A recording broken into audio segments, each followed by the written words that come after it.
Sorry to keep you waiting, but we've got good news. We've got just spoke with Speaker McCarthy, and we've reached a bipartisan budget agreement that we're ready to move to the full Congress.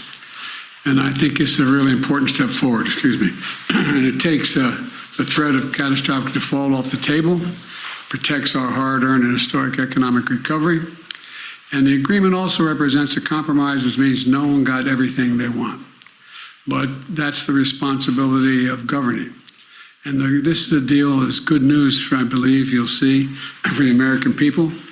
The agreement prevents the worst possible crisis, a default for the first time in our nation's history. An economic recession, retirement accounts devastated, millions of jobs lost.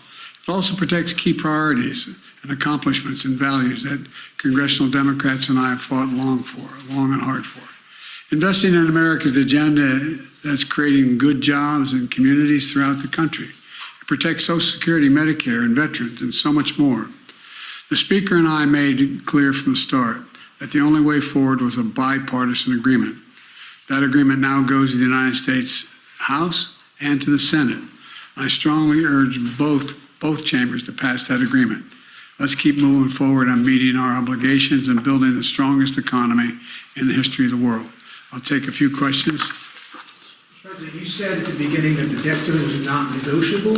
Isn't that what you've just done here? And isn't that what you guys, look, we're not negotiating the debt ceiling. Here's the deal. They passed the debt ceiling, and they said they'd only do it on condition that it have all these cuts in it. I said, I'm not going to do that. You pass the debt ceiling, period. I'll negotiate with you on the cuts, what you say, what's going to happen, what the budget's going to look like.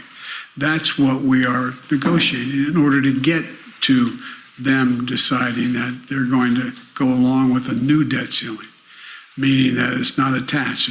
So something totally different attached than was attached before. But if you want to try to make it look like I made some compromise in the debt ceiling, I didn't. I made a compromise on the budget. That's what they wanted, is you to make a compromise on the budget, and that's what you've done, even though you haven't gone as far as they wanted. Isn't that right? Sure, yeah. Well, can you think of an alternative?